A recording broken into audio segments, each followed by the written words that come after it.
नमस्कार. कल्पनाच किचनमध्ये तुमचं सर्वांचं स्वागत.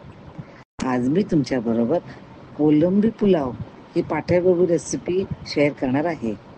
त्यासाठी ऑफकोर्स मी कोलंब्या घेतल्या होत्या, त्या साफ केल्या, डिवेन केल्या. तुम्ही 1 कप त्या कोलंबी घेतल्या, 1.5 कप तांदूळ घेतले.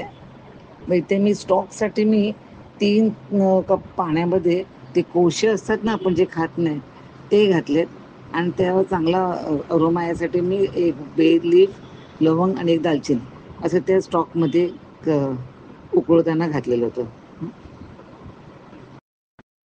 ते कोशे टाकून द्यायचे आपल्याला नंतर. तर इकडे मी काळं मिरी, लवंग, दालचिनी आणि वेलची एकदम थोड्या प्रमाणात घेतल्या.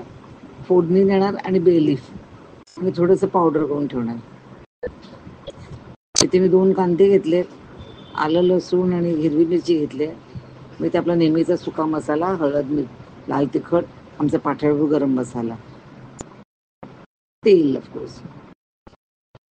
आता मी कांदा चिरलेला त्यातला अर्धा कांदा मी त्या आलं लसूण मध्ये घातले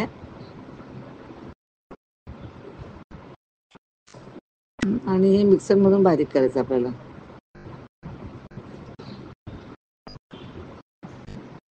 इथे मी कोलंबीनं हळद आणखी मीठ घालून मॅरिनेट करून ठेवलेले. हे बघा बारीक झाल्या ना, आलं लसूण, कांदा आणि मिरची. इथे माझा स्टॉक तयार होते बघा, पाहू शकता तुम्ही. आता या टोपामध्ये मी 3 चमचे तेल घेते.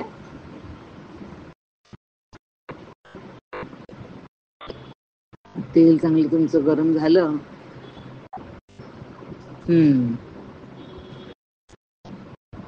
मग त्याच्यामध्ये तो खडा मसाला आहे ना, 1 लवंग, दालचिनी, काळं मिरी आणि बे लीफ आणि थोडे मी ठेवते, मी पावडर करून नंतर घालेन, ऍड करेन.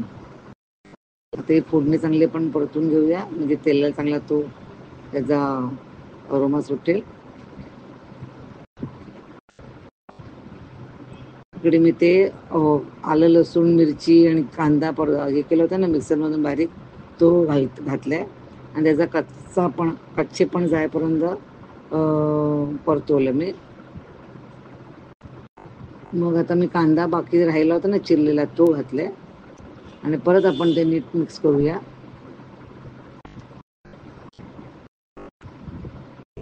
आपल्याला काही लाल वगैरे करायचा नाही कांदा, जे छानपैकी तो मिक्स करायचा झालं.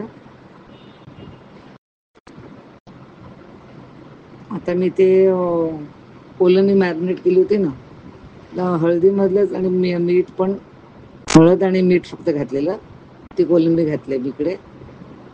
आणि आता ती पण चांगली कोलंबीचा रंग तुमचा तो गुलाबी होईपर्यंत रंग तुम्ही हे परतून घ्या, म्हणजे कोलंबी अर्धी शिजलेली दिसतील मला मिळेल. अख्खी नाही शिजवायचं कारण ते भातावर परत शिजणारच आहे ना. जे ते कलर चेंज होते ना कोलंबी, तोपर्यंत हे जरा परतून घ्या.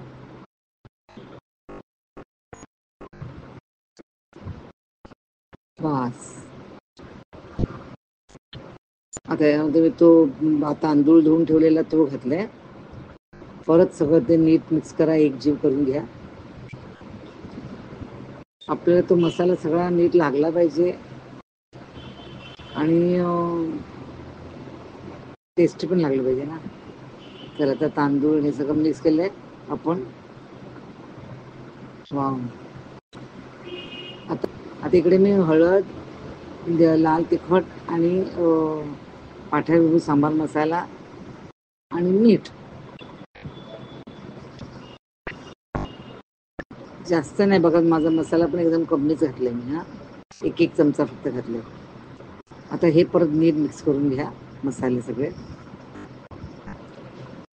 माझ्या तोंडाला पाणी सुटलं, एवढं छान खमंग किचनमध्ये सुटलंय ना. आता तो स्टॉक झाला. आता हे स्टॉक काय, आम्ही ती कोलंबी अशी अख्खी आणतो आणि ती सोलतो घरी. पण तुम्ही जर बाहेरून आणत असाल तर सोललेली कोलंबी, तर तुम्हाला ते कोशे नाही मिळणार. तर तुम्ही मग साधंच गरम पाणी 3 कप करून घालू शकता. आणि तुम्हाला जरा त्यामध्ये टेस्ट पाहिजे असेल तर तुम्ही व्हेजिटेबल स्टॉक पण करू शकता.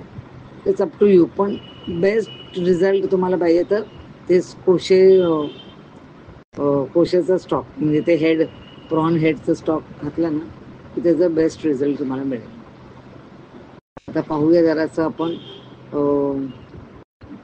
हा सुट्टा चांगला झालेला आहे, पण मला वाटते अजून जरा तांदूळ शिजायला पाहिजे.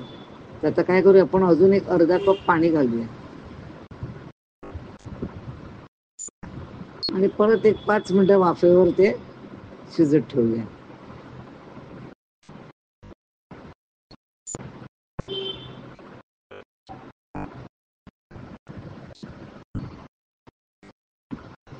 चला, 5 मिनिटं झालेली आहेत. आता बघूया काय झालंय. Wow, yummy. हा हा हा, खूपच छान. मी इथे 1 कप कोलंबी घेतली होती सोललेली, आणखी त्याला 1.5 कप तांदूळ घातलेला. तर तुम्हाला जास्त कोलंबी पाहिजे असेल तर तुम्ही 1.5 कप कोलंबीला 1.5 कप पाणी तांदूळ चालेल. आता हे मी सांगितलं ना, वेलची, लवंग, दालचिनी थोडंसं राहिलेलं त्याची पावडर करून घातली. त्याने फरक पडतो एकदम. हां, ते फोडणीमध्ये आपण दिलेच ते, पण अशी पावडर पण नंतर घातल्या ना तर त्या पुलावला टेस्ट वाढते.